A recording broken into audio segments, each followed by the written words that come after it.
بسم الله الرحمن الرحيم. الحمد لله والصلاة والسلام على رسول الله وعلى آله وصحبه ومن والاه.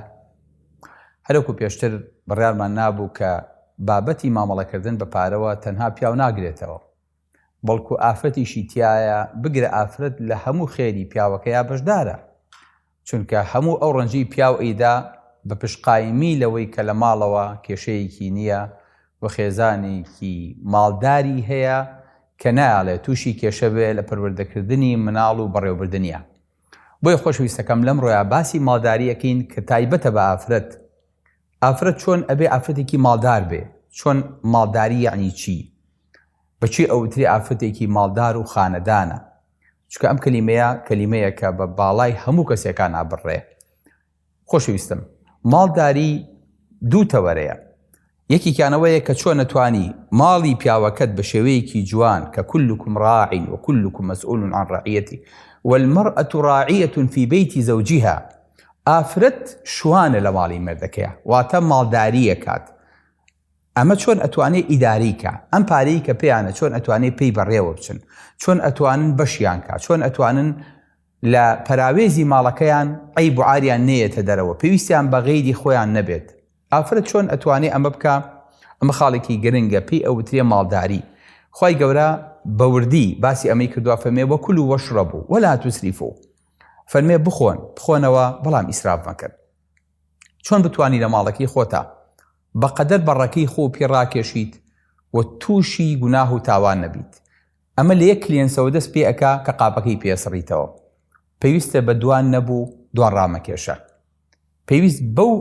نقطەی ئاوەی کە پێویستە پێی نەبوو بیگرەوە، ئەو کارەبایی پێویستت پێی نەبوو خامۆشی کە، ئەو خواردنەی پێویستت پێی نەبوو لی منێ. لە پێویستی زیادی خۆتان مەی خەرە سەر مەنجەڵەکە و دوایی مەی خەرە ناوتەنەکەی خۆڵەکەوە. لە پێویستی زیادی خۆت مەکڕە،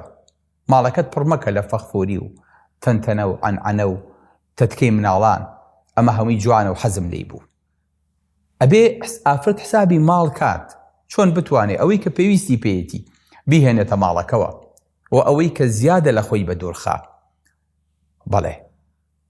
ئەمەش مانای ئەوە ناگەیەنێ کە نیسانێ هەی بوو شوێنەواری نیعمەتەکەی پێوە دیار نەبێ. ئافرەت لە ماڵی خۆیان هەموو پێداویستی ماڵی خۆی هەیە، ئەمە پێوترێ پێداویستی، پێی ناوتێ کەمالیات، پێی ناوتێ فەضەلات، پێی ناوتێ شتێک لە خۆی زیاتر بێ. بۆ چکە ئین الله يحب أن يرى أثر نعمته على عبده. با هەموو جانی خشوع و ئاڵتون بێ، خوا پیرۆزی بێ، بەڵام نەچێتە بابی ئیسرافەوە و ئاگای لە حەقی خوا و حەقی فەقیر بێ لەسەری. بۆیە كلوا واشربوا وتصدقوا، پێغەمبەری خوا صلی الله عليه وسلم فەرمێ بیشی بەخشن، هەر ئەوە نەبێت تەنها دەستان بە خۆتانەوە بێ و دەستان بە فەقیر و دەستان بە خەڵکێکی ترەوە نەبێ. ئەمە طەیباتە خوای گەورە پێداون. بۆیە باشترین شتەوەیە کە ئینسان بتوانێت دەست بەسەر ئەم ماڵەیە زۆر بەوردی مامەڵی لەگەڵا بکات. علەمانە فەرموون حتا لەسەر ئاوێکی ڕۆیشت و ئیسراف هەیە ئەگەر ئینسان زۆری لێ بەکارهێنا. سبحان الله، علەمایان چەند لەم بابەتەیە ورد بوونەتەوە. پێغەمبەری خوا صلی الله عليه وسلم کە ڕۆژوو شکانووە چەند دەنگە خورمایەکی خواردووە، لەمە زیاتر پێویستی پێی نەبووە، لەبەرەوە هەرچیەکیشی خواردووە بەقەدەر خۆی خواردووە، بەقەدەر برسێتێکی خواردووە. ئەگەر لێ زیاد بوو چی لێ بکە؟ می خەرەتەنەکەی خۆڵەکەوە. کەسی تر نییە بیدەیتێ هەر نەخێر، ئەی تەیر و تیور نییە، پشیلەیەک نییە لە حەوشەی ماڵەکەتانە پێی ببەخشی. بۆیە نابێ کەس لە دەستی موسڵمان بێ ئومێد بێ، ئەبێ هەموو کەسێک کە چاوی لە دەستێتی ئەبێ ئەوەی کە کەفا بالمەرئی ئیثما ئەن یضەیع من یەقوت، ئەمانەش قوتیان لەسەر تۆیە، ئەوەی کە لە ماڵەکەیایە، ئەوەی کە لە دەرەوی ماڵەکەیە، ئەوەی کە بەسەر تا ئەگەڕێ بە هەمان شێوە. بۆیە ئافرەت دەبێت دایمە چاوی لەوە بێت بڵێ خوای لێو بەزیا بێ، شکر بۆ تۆ، سوپاس بۆ تۆ، ئەم ئێوارێش تێرمان خوارد. چۆن بتوانێت ئافرەت ئەم قەناعەتەی هەبێ، سەیری سەرەوە نەکە ماڵی فڵان کەس هەموو ڕۆژێ لە مەتام نانەخۆن، ڕۆژویان هەمووی لەوەیە، هەموو ساڵێک دوو سێ جار سەفەری دەرەوەک، ماڵی فڵان کەس هەموو مینە لەسەر مۆدیل قاپ و قاچاق و هینەکانە گۆڕن، چ جای ئەساسی ناو ماڵیان. بەداخەوە لا تنظر إلى من هو فوقك فذلك أجدر ألا تزدري نعمة الله عليك، انظر إلى من هو أسفل منك. بزانە خەڵک چ وەزعێک ئاژی، بزانە خەڵک نان نییە بیخوا، ئاو نییە بیخوا، جلو بەرگی نییە، هەتاوەکو فەقیرێک بەیاد نەکەی بەس سەیری ئەوە بکەی مناڵی فڵان کەس لە مەکتەبێکی ئاوا خوێنێ مناڵی منیش ئاوایە خۆشەویستم قەت خۆ بە خەڵک بەراورد مەکە ماڵی تۆ ماڵێکە تەبایی تایە خۆشی تایە بۆیە ئافرەت ئەگەر ئاوا بوو پێوترێ بەبەش ناڕەزا لە خۆی بێزارە تۆ دایم لە خۆت خواردتر بنوارە کە ناعیلاجی ڕووی کردە ماڵت حەریفی دایکت دەکەی بە خاڵت پیا و قەرزی کۆن و خزمی دوور وڵات دێنێتەوە بیر گەر زۆری بۆ هات بەڵێ باوانە بێ ئەوەی کە هەتە بیبەخشیت و یاخود سەرفی کەیت و دوای ئینجا بگەڕی بە دوای ئەوەی کە لە ماڵەکە تا هیچ نەبێت نەخێر ئافەتی عاقڵ ئافەتی ژیر ئەوەیە کە دایما لە ماڵەکەیە مەخزوونێکی هەیە شتێکی داناوە احتیاطێکی خستووە بۆ ڕۆژێکە پیاوەکەی نەخۆشی پێویستی پێیە بێت ئەها خۆشەویستەکانم ئەم تەوەکولەی سەحابەی بۆ دایکانی موسڵمانان هەیان بووە بەڕاستی بە ئێمە ناکرێت ئێمە کە زۆرمان بۆ هاو ئیتر لە سنوور دەرەچی چی ئەتوانێ وەکو دایکە عایشە بێ بیری لای خۆی نەمێنێ لە کاتێکا خوشکەزاکەی عەبدوڵای کوڕی زوبەیر 100,000 دەرهەمی بۆ نێرێ 100,000 دەرهەم بەدەم خۆشە ئێوەزان لەو کاتەیە چیلۆیە گۆشت بە 1 دەرهەم بووە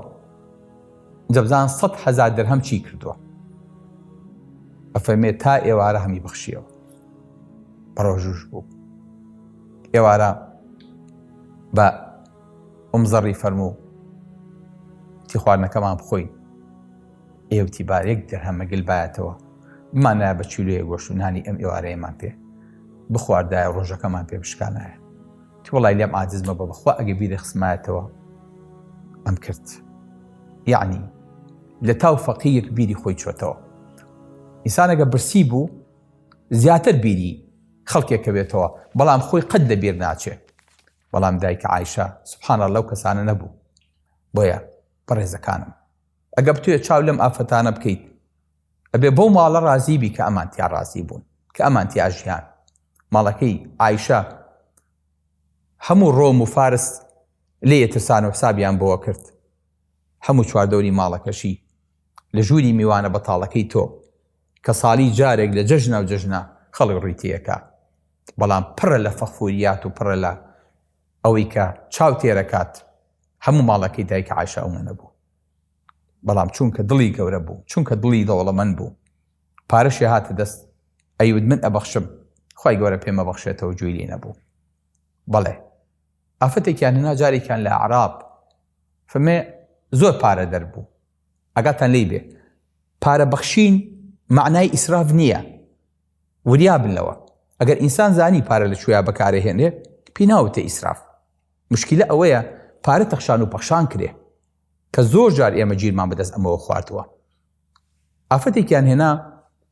لە عەراب زۆر پارەیە بەخشی زۆر دڵواڵا بوو تیان کاکە ماوەیەک دەرگای لەسەر داخن با هیچی نەبێت تۆزێ پرسی بێ ئەو کاتە قەیری عافێتە زانێ دوای ئەوەی کە پرسێکی چێشت ئەنجا هێنایانە دەرەوە تورەکەی پارەیاندا ئینجا وتیان دەبڕۆ پارە ئاوایە برسێتی ئاوایە هەل لە ڕێوە کە چووە دەرەوە کەسێکی خاوەن پێداویستی بینی پارەکی کردە دەسێەوە ئەی وتیان ماڵمان وێران بێ خۆ تۆ هیچ بەندەوەر نەگرت لەوەی لەگەڵمانە کردی وتی من ئەوەی ئەم کرد پێشتر تامی برسێتیم نەچشت بوو ئەنجا کە تامی برسێتیم چێشت دوو ئەوە لەمە دوا پەرۆشە بم بۆ فەقیر و هەژار تۆش خۆشەویستم لە ڕەمەزانە تامی برسێتیە چێژیت ئەزانیت خەڵک ئەمڕۆ لە چ وەزعێکە هاشی ئەزانیت ئەمڕۆ کەسێک پیاوێک لە غەزا ماڵ و مناڵی هەمووی لە دەستداوە پارشە و لەسەر ئاوە کاتەوە ئێوارش لەسەر ئاوەی شکێنێ من و تۆش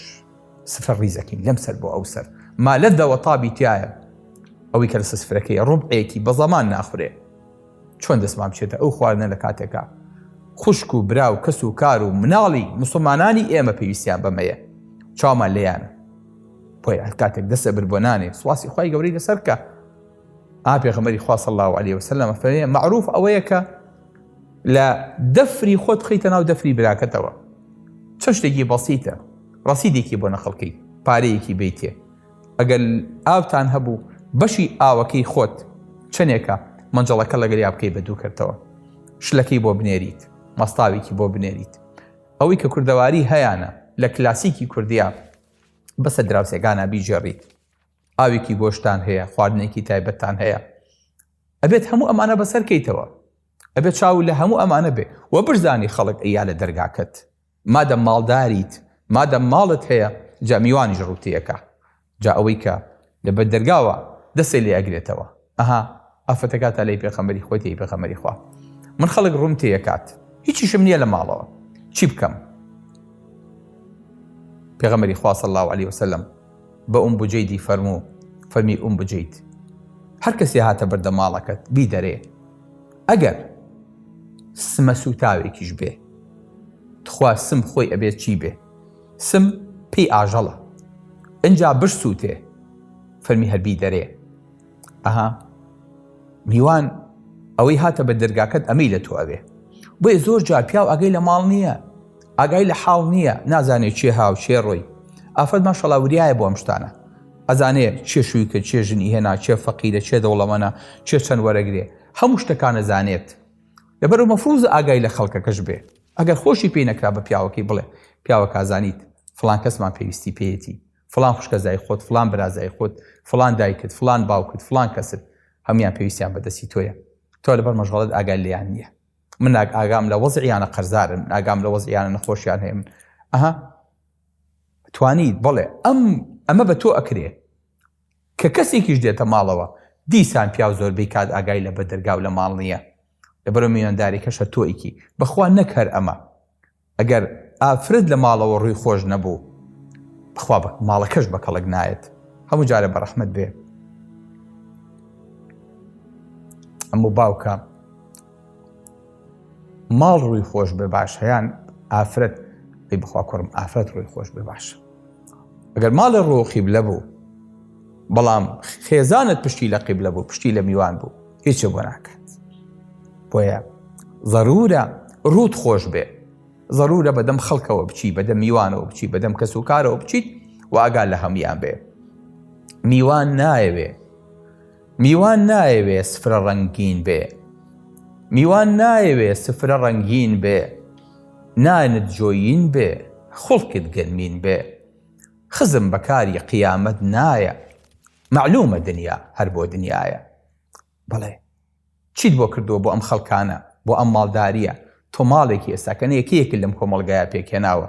کچی من باوکی من بێ ئەگەر لە ماڵی خۆت بێ ئەگەر لە حاڵی خۆت بێ پێغەمبەری خوا صلی الله علیه وسلم بە ئافرەتەکانە فەرمێ یا معشر النساء تصدقن ولو من حلیکن فەرمێ ببەخشن حتا ئەگەر لە ئاڵتوونەکانی خۆتان بێ چەند ئافرەت دایناوە مانگانە یاخود ساڵانە لە زەکاتی ئاڵتوونەکەی ببەخشێ چەند کە ئافرەت دایناوە ئەو پارەی کە ئیدا بە هەوا و بە ئینتەرنێت و بە مۆبایڵ و بە خەتە مانگانە بڵێ بەقەدەر ئەوە ئەبەخشم چەند ئافرەت دایناوە کە موچە خۆرە بڵێ من لە موچەکەی خۆم مانگانە ئەو نەخەمە لاوە چەند ئافرەت دایناوە کە میراتێکی بۆ بەجێماوە بڵێ ئەمە ئەکەم بە خێر بۆ گۆڕەکەی باوکم بۆ گۆڕەکەی دایکم چەند ئافرەت دایناوە ئەگەر جلێکی زیادەی مناڵەکەی هەبوو بیبەخشێت فڕی نەدا بیدا بە دراوسێکی بیدا بە کەس و کارەکەی چەند ئافرەت دایناوە ئەو نە ماڵدار بێ ئەو نە ئاگای لە پیاوەکەی و لە خۆی و لە میوان و لە حاڵی بێ تۆ کڵی شووتێکەکە فڕێ ئەدرێ فڕی نەدا بیکا بە مرەبە فکرێکی بەسیتە ئەو شتە مادانەی کە دیسپۆزەبڵن لە ماڵەوە ئیشی پێی نابێت و فڕێدا بیکا بە ئینجانە و بیکا بە گوڵدان و بیکا بە شتی چنین ماڵی پێبڕازێنێتەوە واللهی ماڵی وا ئەچیت هەر حەزەکەیت لی دەرنەچیت ماڵی واشەیە بەداخەوە تەنها بە دیکۆرات ڕازێنراوەتەوە حەز ناکەی دەسی ئافرەتەکەی تایە دەسی کەیبانووی تایە حەز ناکەی ئەم ماڵە هەستەکەی ئەم ماڵە کارەکەری تایە کەیبانووی تیانە زۆر ماڵیشە چیت هەر لە گوڵ و گوڵزار و لە دەرەوە دڵتەکرێتەوە ئەم ئافرەتە چۆ بۆ هەر شوێنێک لقێکی گوڵی لەگەڵ خۆیان هێناوە لە ماڵەکەی خۆیان چاندوێتی خزمەتی گوڵەکانەکە کە ئەچیتە ناو ماڵەکەەوە هەست بە ئاوەدانیەکەیت ئافرەت لە ماڵەوە پەنفروزە ئەم ئیشانی هەبێ ئەم کارانی هەبێ و بتوانێت دەستباری مێردەکەی بێ هەندێک ئافرەت خۆی گەورە پاداشی خێریان باتەوە بەسەر ئەرک و ماندوو بوون و ئیش و کاری ناو ماڵە کە ڕۆژانە دووبارە ئەبێتەوە لەگەڵ ئیش و کارێکیان هەیە جایان لە دەرەوەیان لە ماڵەوە ئیکەن، ئەوەی کە دەزڕەنگینە، ئەوەی کە ئیشێکەکە، ئەوەی کە چنینێکە، ئەوەی کە کارێک لە ماڵەکەی خۆیان ئەکات و دەستباری پیاوەکەیە بێ، ئەمەش جێی دەستخۆشیە، ئەمەش هەر بۆ خۆی بە سەدەقە پێغەمبەری خوا صلی الله علیه وسلم ئەفەرمێ بۆیە نووسرێ. ئەها ئافرەتێکی وەکو ڕائیتا کە سەحابەیەکی پێغەمبەری خوا صلی الله علیه وسلم ئیشەکات، جارێکیان پیاوەکەی پێڵێ ئافرەت ئەگەر ئەم کارە بکەیت و تەنها ئەم پارەی تۆش بەشی مەصرفی خۆمان بکات، بەڕاستی من حەز داکەم ئەمە بکەیت و خێرە نەگا. ئافرەتەکەش زۆر لە سەدڵی قورسە بێ وەلای پێغەمبەری خوا صلی الله علیه وسلم فەرمێ پێغەمبەری خوا من ئیش و کار و کاسبیەکەم، پارەکەشم لە ماڵ و مناڵەکەیان سەرفەکەم، لە مێردەکەما سەرفەکەم، هەر بەشی ئەوانی شەکات، خێر مەگا. چەند بەدەم خێرەوە بوون، چەند خەمیان بووە کە ئەم خێرەی کە ناومان ناوە خێر هەموو کونج و کەلەبەرێکی ژیانیان بگرێتەوە بچێتە ناو هەموو جونگەکانەوە. پێغەمبەری خوا صلی الله علیه وسلم فەرمێ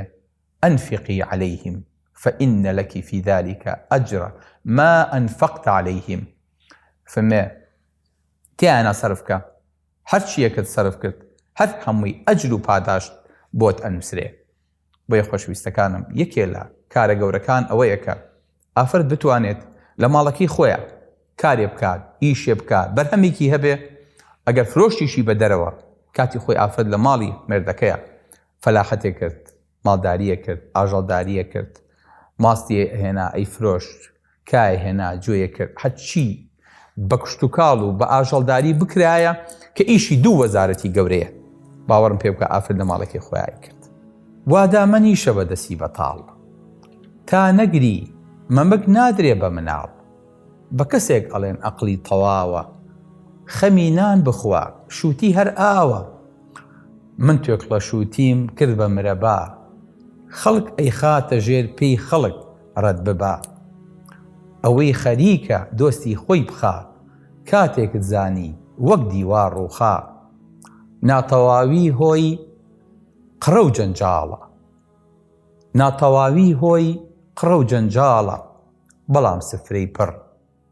هێ منی ماڵە. کورد دەڵێ کاسەی پڕ ئاشتی ماڵە، مامۆستا پیرەمێردیش کوردی ڕەسەنی خاوەن پەندەکانە فەرمێ بەڵام سفرەی پڕ هێ منی ماڵە. سەلام عەلەیکوم وەرەحمەتوڵڵاهی وبەرەکاتوه.